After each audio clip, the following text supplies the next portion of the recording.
These are revolutionary times. All over the globe, men are revolting against old systems of exploitation and oppression. And out of the wounds of a frail world, new systems of justice and equality are being born.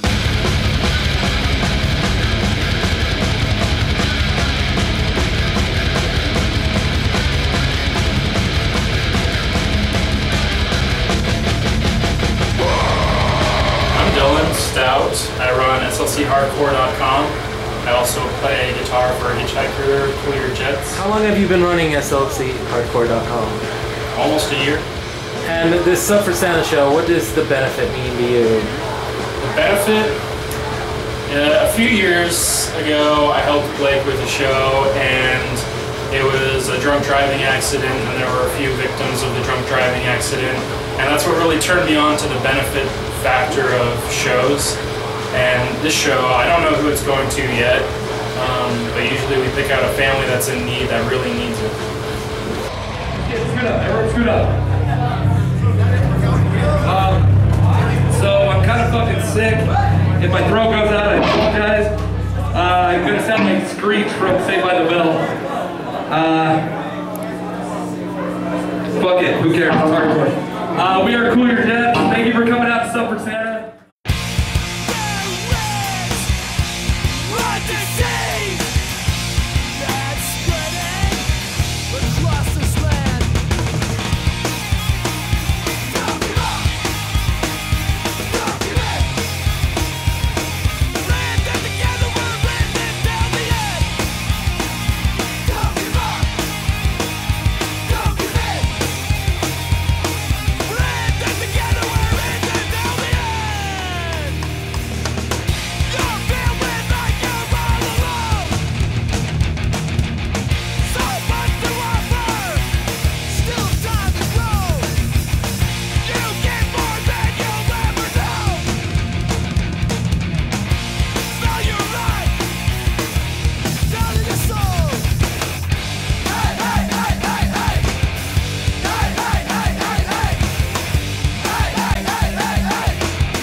I'm Jake Miller, and I play drums in a band called Tamerlane, or I did anyway. This was our last show, so. It's true. Jack Ford, I sing in the same band.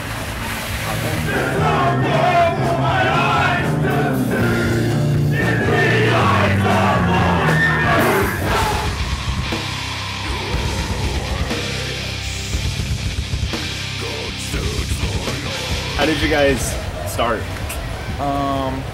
Well, I mean, we all grew up together. We've been friends since we were all teenagers, you know. I've known Jack since I was about 14, and we met Eddie right around the late 90s, I guess. And let's see. Started playing in 2002. Yeah, I was playing 2002. First show was August 24, 2003 with Ringo. Yeah.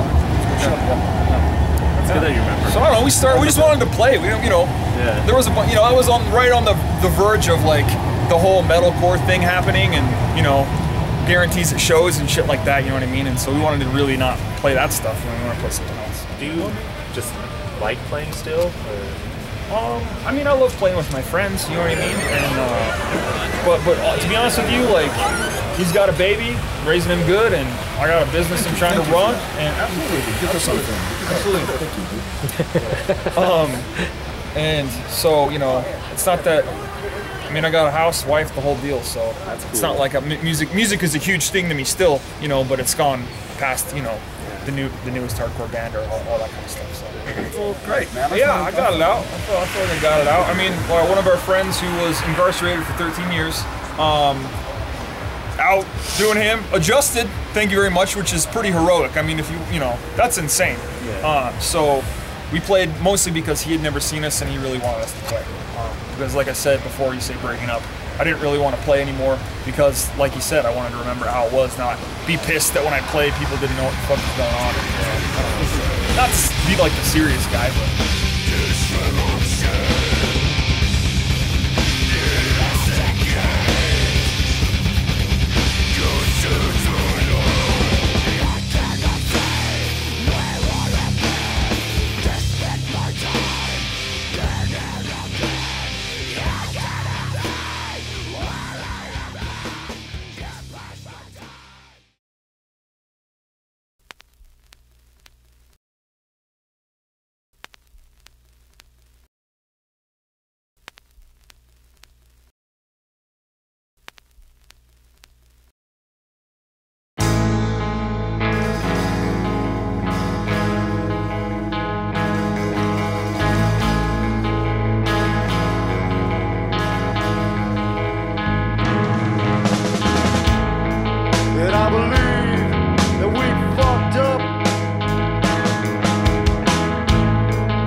I'm Trevor. I play guitar.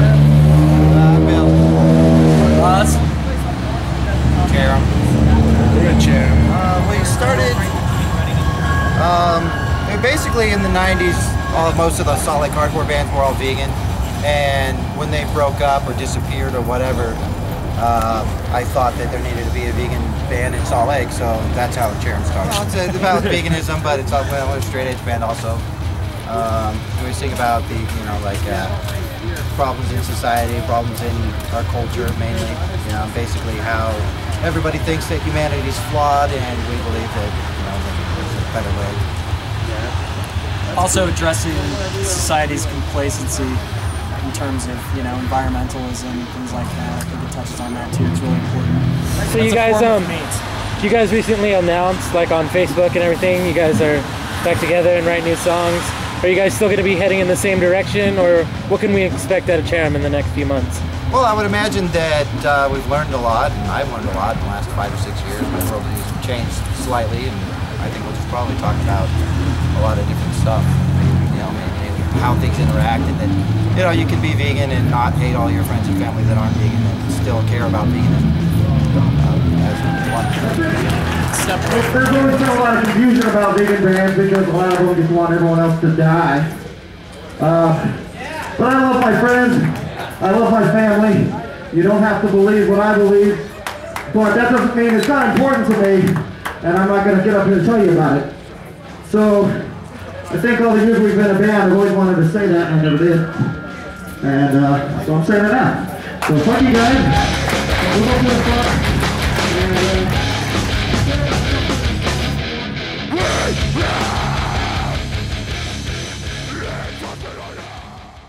last time we played at a Judge cover, and it was called Where It Went, and what the song is about was happening while we were playing it. No one fucking knew the words, and you know, I got super pissed, and you know, so I was really, you know, yeah, so I kind of really felt like there, you know, kind of wasn't my placing. The scene kind of died a little bit, mostly because a lot of kids moved away, either that or bands broke up. Some of the more well-known bands. I mean, it's always ups and downs, and you know, there's always a lot of people that are really passionate about it, and there's always somebody around saying that it's dead. Kids don't support smaller shows. They don't come out for local bands. They only come out for the big tour packages, and it's whatever makes them look cooler. It's kind of like a double-edged sword. You know, there's like a lot of people that have been coming to shows for a long time, and they still genuinely like are here, and so there's like a value system that's kind of preserved, because there's a lot of like big money scenes popping up. It wasn't as big. It wasn't big. You know what I mean? So back then, if you saw, you know, kind of like, you know, if you saw somebody wearing like, oh, an Integrity shirt or some shit, they knew about some shit that no one else knew about. You know what I mean? And so that was pretty cool. It was a pretty cool feeling to know that kind of stuff. Like before, when I was a kid, when I was younger, I'd go to shows and be like, oh, cool, there's a hardcore show. Now it's like, oh, there's a hardcore show. Who's playing? You know, I'm sure when we were 14, 15 years old, going to shows, people were like, hey, these fucking new kids don't understand. Yeah. You know what? Absolutely. We didn't. And I don't know. Everyone has to figure that out for themselves. You're always going to get somebody saying, oh, it's dead, it's not what it used to be, blah, blah, blah. But that's always been there since I started going to shows. So. It's true. I mean, you know, like 94, people were saying that it's not what it used to be, you know, so like, who cares? It's like, you just do your thing and you know, be here because you want to be. It just does what it does. I don't think there's nothing you can change. I mean, when we were growing up, I mean, who's to say that what we felt then isn't the same as what these new kids are feeling now? Hardcore is more of a community. it's a community. It's hardworking people. It's more. It's a DIY ethic. It's a DIY ethic. It's not these pre-sale venues and promoters. It's a more of a community. And I think there's like a real passion and drive that's absent from punk rock that hardcore was created. It was like there was a gap somewhere in punk rock. Seeing it's growing again. It can always grow more. I mean, it's all really about fun. And I feel like we're having a lot more fun now that there's more kids coming out, more kids care about the music. Support all shows. Every kind of, if you Small like tours, hardcore, big tours. if you like hardcore, support it. Yeah, you guys talk about, you know, changing the scene. Fucking change it. Start